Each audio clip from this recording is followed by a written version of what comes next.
Assalamualaikum warahmatullahi wabarakatuh. Di sini saya dan kelompok saya akan mempresentasikan tugas. Meletakkan kelas ke dalam paket tugas akhir atau package. Setelah itu, silahkan buat kelas baru bernama fungsi prosedur. Lalu, import kelas-kelas yang dibutuhkan program di atas kelas BEM disebut sebagai main class. Karena dalamnya terdapat main method dituliskan dengan public static boolean. Variabel untuk menampilkan data di sini variabel global untuk membuat loop. Untuk program input menggunakan kelas scanner. Agar kita bisa menggunakan scanner, kita perlu mengimportnya ke dalam kode menggunakan import java.util.scanner. Selain itu, di sini juga menggunakan program input menggunakan kelas BufferedReader. Pada dasarnya, kelas ini merupakan kelas yang dikembangkan dari kelas scanner. Kelas BufferedReader sebenarnya tidak hanya untuk mengambil input dari keyboard saja. Kelas ini juga dapat digunakan untuk membaca input dari file dan jaringan. Perbedaan BufferedReader dengan scanner terlihat dari fungsi atau metode yang dipakai. Scanner menggunakan next dalam kurung, sedangkan BufferedReader menggunakan readline dalam kurung. Selanjutnya akan diteruskan oleh Mas Reza.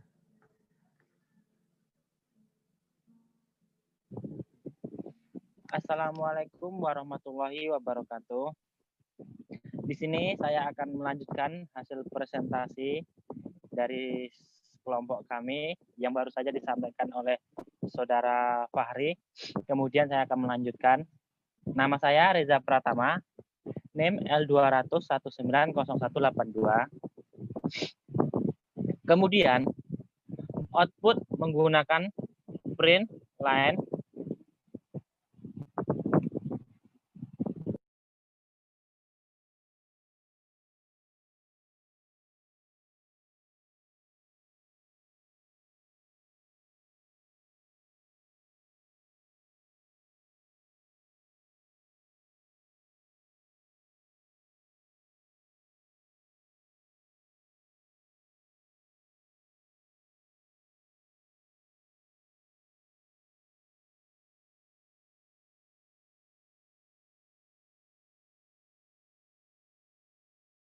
kursor di awal garis baru setelah mencetak teks. Printf digunakan untuk menulis format spesifik seperti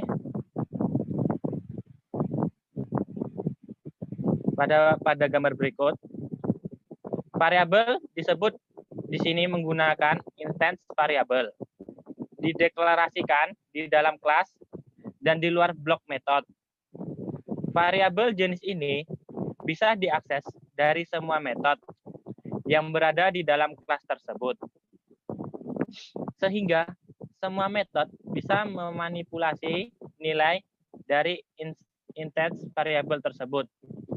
Contoh programnya ialah int nomor data sama dengan 0.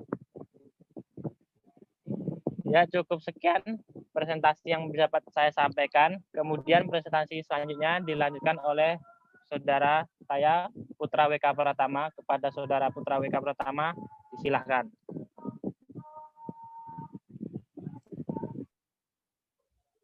Oke, terima kasih.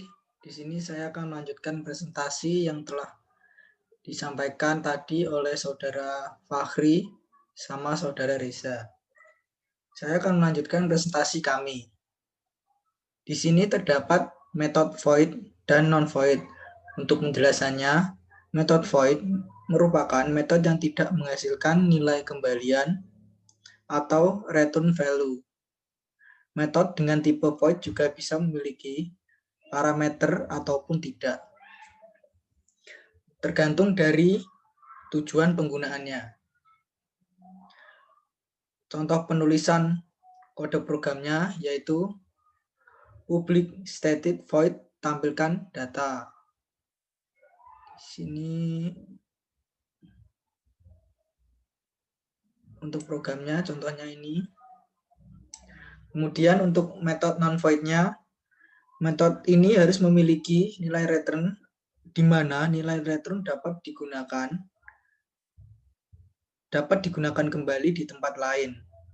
Nilai return yang dihasilkan oleh metode ini memiliki tipe data yang sama dengan tipe data yang dituliskan sebelum nama. Contoh programnya yaitu return is exit. Kemudian untuk akses modifiernya ada tipe publik. Tipe publik adalah label yang berfungsi untuk menentukan sifat akses ke semua member yang mengikutinya atau di bawahnya, sehingga memiliki sifat dapat diakses dari manapun, dapat diakses dari dalam kelas itu sendiri, dari anak kelas atau device kelas, dan juga dari luar kelas. Contoh programnya yaitu public static boolean untuk menampilkan data, buka kurung string, keywords boolean is display through io exception.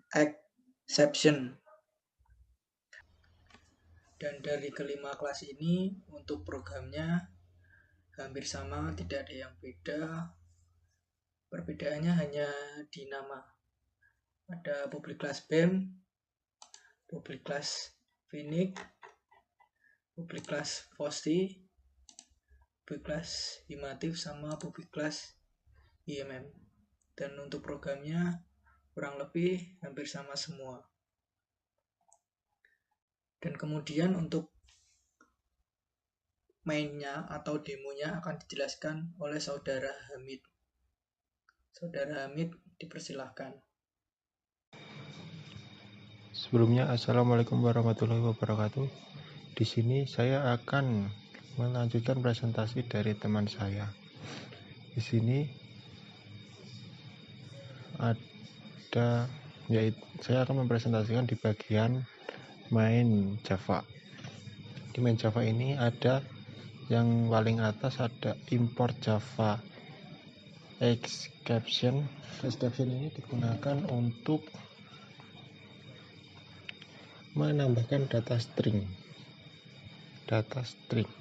dan untuk import yang scanner ini digunakan untuk men-scan data yang ada di sini. Ini yang pertama adalah public class main, yang kedua public static. Public static berarti bisa diakses dimanapun dan siapapun.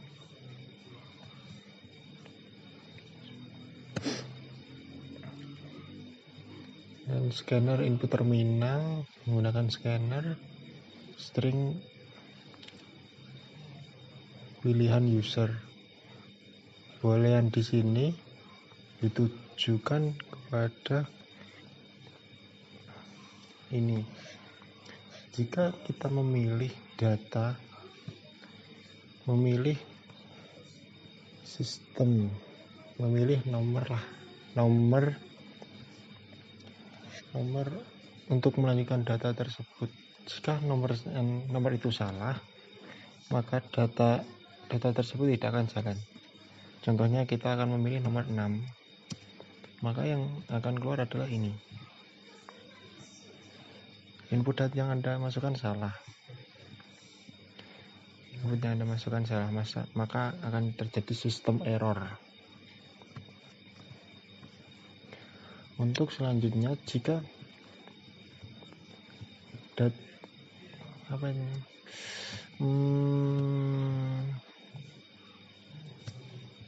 di sini ada pengulangan. Ada pengulangan karena kita memakai will pada is lanjutkan dan menambahkan kelas boolean yes or no, get yes or no. Itu digunakan untuk mengulangi jika ada kesalahan. Jika Anda ingin langsung berhenti, pilih saja N, dan jika ingin melanjutkan, pilih saja Y. Ini contohnya. Sekarang kita coba masukkan K1, maka dia akan memilih himatif. Ini himatif. Langsung ke sistem out himatif. Habis itu langsung ke kelas himatif yang ada di sini. Menjalankan sistemnya ini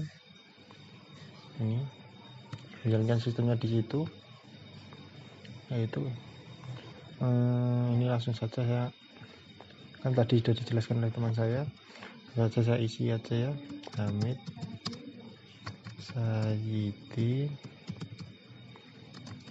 Abdullah sebagai contoh.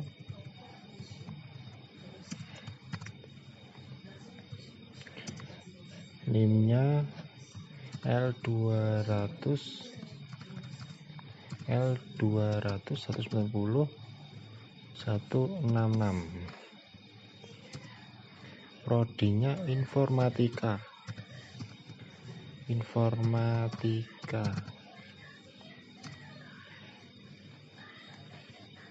Angkatan 2019. Enter.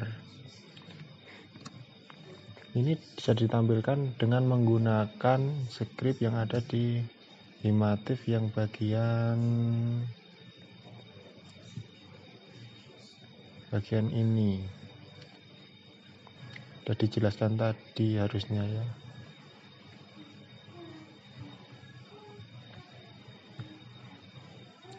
Kita langsung lanjutkan saja. Ini merupakan data Y, enter. Nah, langsung tercantum langsung di bawahnya ini, dan di sini ada keterangan ini sistem out dari data K1 ini ya. Dan ini ada pengulangan siapa itu? Get yes or no tadi akan muncul pada akhir. Jika kita menjawabnya N, maka data programnya pun berhenti. Switch di sini dimaksudkan untuk memilih salah satu dari case yang ada di sini. Di sini ada 5 case, dan jika dari data di atas kan kalau kita memilih 6, maka ini kan nggak ada case 6, maka akan terjadi syntax error. Dan jika kita memilih salah satunya akan dapat menjalankan data sampai akhir. Mungkin itu saja yang dapat kami sampaikan. Untuk lainnya apa ya yang belum, kayaknya sudah semua. Untuk kurang dan lebihnya kami mohon maaf. Wabillahi taufiq wal hidayah. Wassalamualaikum warahmatullahi wabarakatuh.